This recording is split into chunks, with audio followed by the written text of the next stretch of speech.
الحمد لله رب العالمين والصلاة والسلام على سيد المرسلين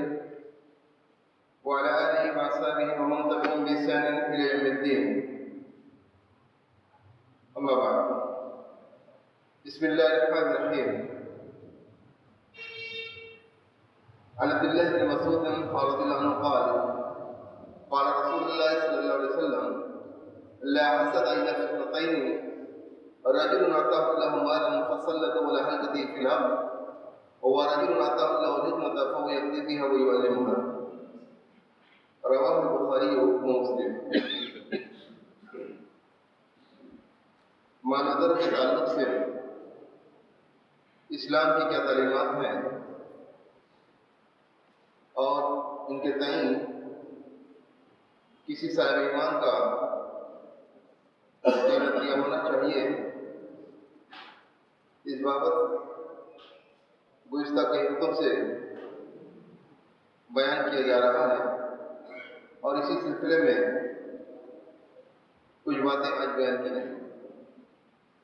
یہ بڑی مشہور حدیث ہے جسے میں نے ابھی آپ کے سامنے پڑھا ہے، صحیحین کی حدیث ہے. اس میں اللہ کے رسول صلی اللہ علیہ وسلم ارشاد فرماتے ہیں کہ صرف دو چیزیں ایسی ہیں جس میں انسان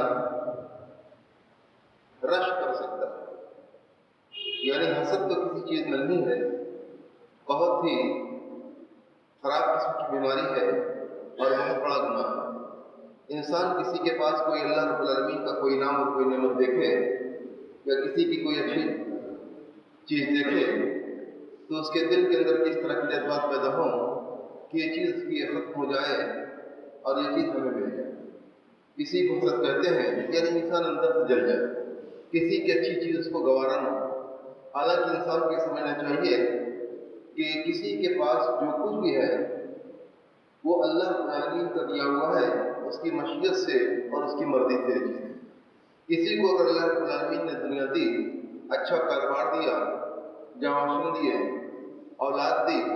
یہ اللہ رب العالمین کا کرم ہے. وہ کسی کے ساتھ وہ کر سکتا ہے. اللہ رب العالمین بہتر جانتا ہے کہ ہمیں کس کے ساتھ کیا معاملہ کرنا ہے. لیکن اگر کوئی بندہ کسی کی کوئی نعمت دیکھ کر، مثال کے طور پر کسی کے اچھے کاروبار کو دیکھ کر اس سے جلنے لگے، یہ چاہے کہ اس کی یہ چیزیں ختم ہو جائیں، اسے برداشت نہ ہو، اس سے وہ جلنے لگے اور چاہے کہ یہ چیزیں اس کی ختم ہو جائیں اور یہ چیزیں ہماری تعمیر ہو جائیں، یہ چیزیں ہمیں حاصل ہو جائیں. اگر ایسا کوئی کرتا ہے یا کسی کے دل کے اندر اس طرح کے جذبات یا خیالات پیدا ہوتے ہیں تو اسی کو حسد کہتے ہیں اور اس کے جواب کی کوئی صورت موجود نہیں. ہر طرح کی حسد کسی طرح کی ہو وہ انسان کو کے لیے کسی کے لیے وہ جائز نہیں. ہاں، اگر غبطہ ہے یعنی انسان رش کرے، کسی کو اوپر اللہ رب العالمین کا کوئی انعام ہے، انسان نے دیکھا،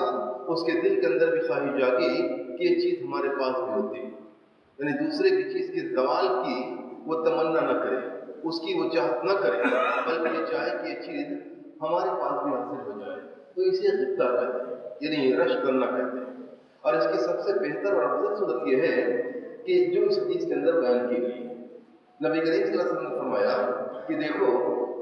انسان اگر کسی کی چیز کو دیکھ کر رش کرے تو یہ دو چیزیں ایسی ہیں، دو حالتیں ایسی ہیں کہ اس کے اندر اگر انسان رش کرتا ہے تو یہ بہت ہی افضل اور بہت ہی عظیم صورتیں ہیں. ایک کیا ہے؟ رجل آتاہ اللہ مالا فسلطہ علی حلقته فی الارض، یعنی کسی کو اللہ رب العالمین نے اپنے کسی بندے کو مال سے نوازا، اس کے کاروبار میں برکت ہوئی، اس کے پاس اسباب مہیا ہوئے اور اس کے مال میں، اس کے مال در میں اندر برکت ہوئی، وہ خوب مالدار بن گیا. فسلطہ علی حلقته، یہیں پہ بس نہ ہوا بلکہ اللہ رب العالمین نے اس کو توفیق دی کہ وہ اپنے مال کو راحت میں خرچ کر سکے.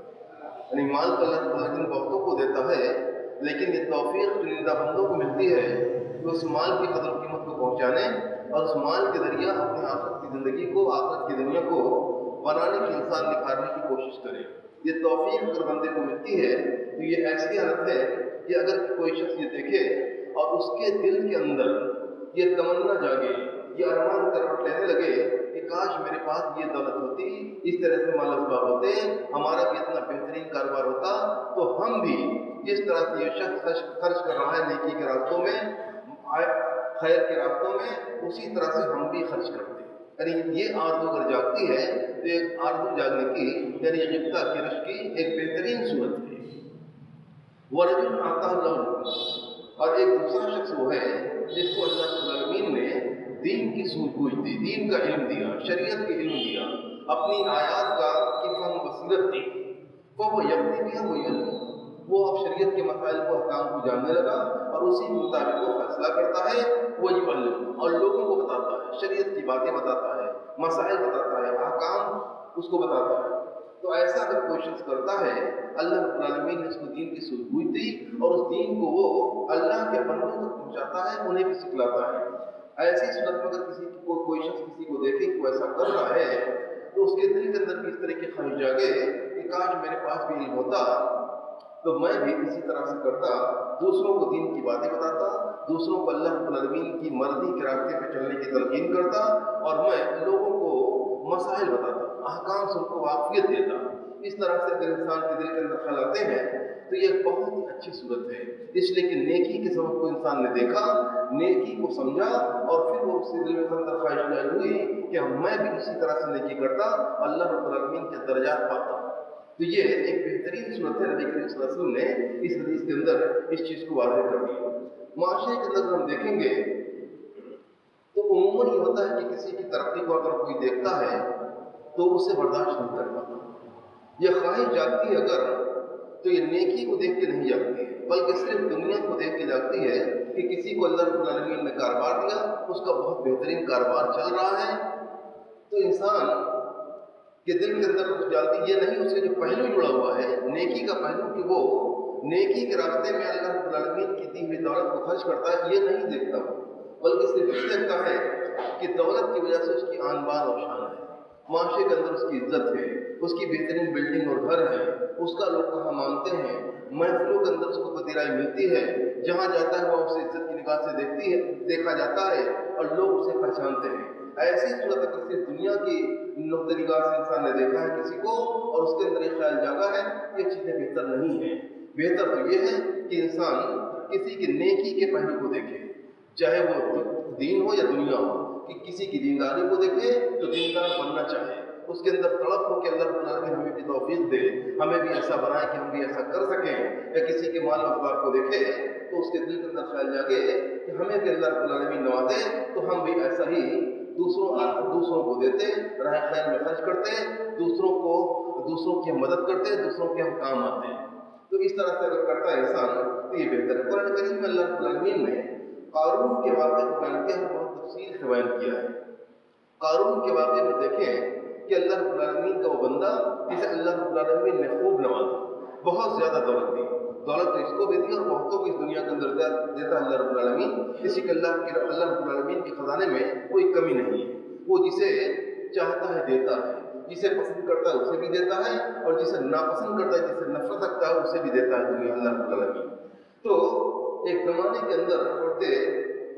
موسیٰ علیہ السلام کا زمانہ تھا اور اس زمانے قارون تھا، مصر کے اندر ایک شخص تھا جس کا نام قارون تھا، اللہ رب العالمین نے اس کو بے پناہ دولت سے نوازا تھا۔ اس کی بات قرآن کریم اللہ رب العالمین نے فرمایا ہے، بہت کچھ بیان کیا ہے،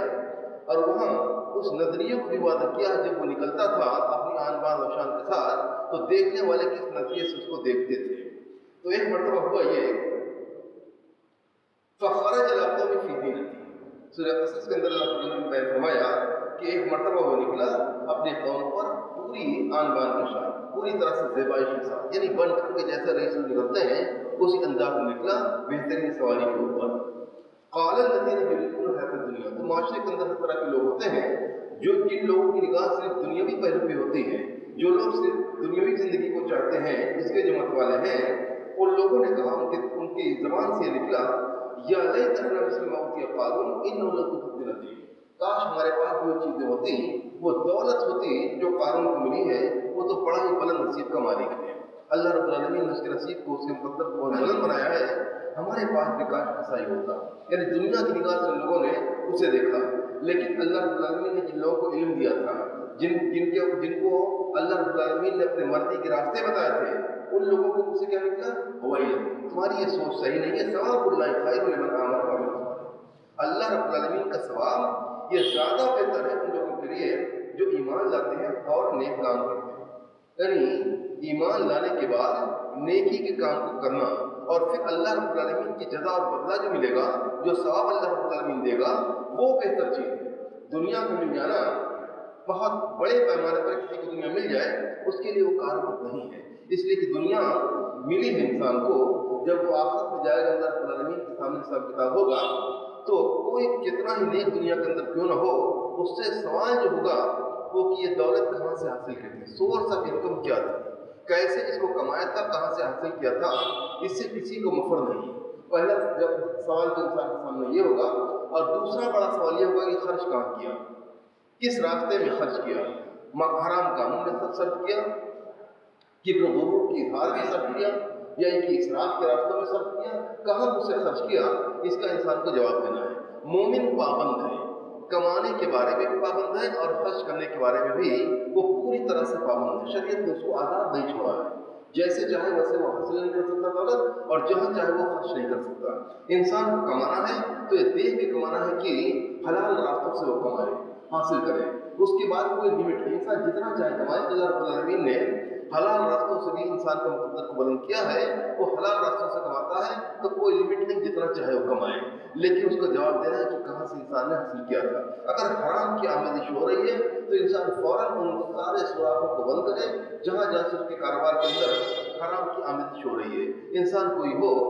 اس کے پاس کمائی آمدنی کے ذرائع ہوتے ہیں، اگر انسان غور کرے گا تو کچھ چھوٹے چھوٹے ایسی چیزیں بھی ہوتی ہیں جہاں سے حرام کی آمدنی اس کی آمدنی کے اندر ہوتی ہے. انسان مسافہ کو بند کرتے اس کے لیے بہت بہتر ہوگا. اس لیے کہ جواب کے اندر آخرت کے اندر جو جواب دینا ہے اس میں انسان کے لیے بہت آسانی ہو جائے گی. لیکن اس دنیا کے اندر جو لوگ خرچ کرتے ہیں کمانے کے بعد، وہ عموماً ایسا ہوتا ہے کہ دکھاوے کے اندر بہت زیادہ خرچ ہوتا ہے. جب آج کے دور ابھی شادی بیاہ کا موسم شروع ہوا ہے، آپ دیکھیں گے کس طرح سے نمائشیں ہوتی ہیں، کس طرح سے لوگ بڑھ چڑھ کے اس کے اندر حصہ لیتے ہیں. نیکی کے راستوں پہ لوگ خرچ کرتے ہیں اور بہت خرچ کرتے ہیں. لیکن جب اسراف کی بات آتی ہے تو وہاں بھی لوگ خرچ کرتے ہیں. تو نیکی کے راستوں میں اگر ہم نے خرچ کیا ہے تو اس کے ہم ثواب کو مستحق ہیں. اللہ رب العالمین نیکیوں کو قبول کرے اور ثواب دے. لیکن اگر ہم نے اسراف کیا ہے، دکھاوے میں خرچ کیا ہے، دوسروں سے بڑا بننا چاہا ہے، اس اظہار میں خرچ کیا ہے، تو ہمارے لیے مشکل کھڑی ہو سکتی ہے. اس کے بارے میں ہمیں ابھی سے سوچنا پڑے گا. تو وہاں یہ ہوا کہ دو طرح دیکھنے والے تھے. ایک طرف وہ لوگ تھے جن کی نگاہ صرف دنیا پہ تھی، ان لوگوں نے کہا کہ کاش ہمارے پاس بھی ہوتا تو بڑا مزہ آتا. اور دوسری طرف وہ لوگ تھے جن کی نگاہ آخرت پر تھی. وہ جانتے تھے کہ آخرت کا ثواب اللہ رب العالمین نے آخرت میں جو کچھ بنا رکھا ہے وہ کس کو ملے گا. وہ صرف انہی لوگوں کو ملے گا جو دنیا کے اندر نیک رہے، یعنی ایمان لانے کے بعد ان لوگوں نے نیکی کے راستے کو اپنایا ہے. تو ہوا کیا، اللہ رب العالمین نے وہ جو گھمنڈ کے اندر چور تھا اسے بھی دھسا دیا اور اس کے گھر کو بھی، اس کے محل کو بھی دھسا دیا. تو کوئی مدد کو نہ ملا. اللہ رب العالمین کی گرفت جب آتی ہے تو کوئی مدد کرنے والا نہیں ہوتا. وہاں بھی ایسا ہوا کہ وہ دھس گیا اپنے محل میں زمین کے اندر. تو اب تماشا دیکھنے والا نے تماشا دیکھا کہ ایک شخص وہ جو کل تک بہت اترا رہا تھا، گھمنڈ کے اندر چور تھا، اللہ رب العالمین نے اس کو بڑی دولت دے رکھی تھی، آج اللہ رب العالمین نے اس کی گرفت کی اور وہ فنا ہو گیا، وہ نیست نابود ہو گیا، اس کا محل بھی مٹ گیا اور وہ کھنڈر بچا. اس کے بعد کیا ہوا، اب کل تک جو لوگ سوچتے تھے اس کے بارے میں کہتے تھے کہ یہ بڑا نصیبر ہے، ان لوگوں نے کہنا شروع کیا وہی کام اللہ ہمیشہ میرے بازو میں. یہ دیکھو کہ اللہ رب العالمین، یہ تماشا دیکھ لو، اللہ رب العالمین جس کے لیے چاہتا ہے رزق کو کشادہ کرتا ہے اور جس کے لیے چاہتا ہے وہ تنگ کر دیتا ہے. یہ اللہ رب العالمین کی مرضی ہے، اس کی مشیت ہے کہ کس کے ساتھ کیسا معاملہ کرتا ہے. اگر اللہ نے ہمارے اوپر احسان نہ کیا ہوتا تو ہم کو بھی دھسا دیا جاتا. یعنی اس کے ساتھ معاملہ یہ تھا کہ اللہ رب العالمین نے نوازا، اس نے سمجھا کہ سب نے اپنی سوجھ بوجھ سے، اپنی لیاقت اور صلاحیت سے حاصل کیا ہے، اور وہ گھمنڈ کرنے لگا، دوسروں کو کمتر سمجھنے لگا اور ان کو ستانے لگا. کبر و غرور کے اندر چور ہوتا تھا وہ. اور بنی اسرائیل جس قوم کا وہ تھا، یہ بنی اسرائیل ہی کا وہ تھا، یہ فرعون کی نسل، فرعون کے قوم کا نہیں تھا، بلکہ موسیٰ علیہ السلام کی جو قوم تھی بنی اسرائیل، یہ اسی سے تعلق رکھتا تھا. لیکن جب کوئی شخص بڑا بن جاتا ہے تو وہ اپنوں کو بھی نہیں پہچانتا. غیر تو غیر ہوتے ہیں، وہ اپنوں کو بھی نہیں پہچانتا.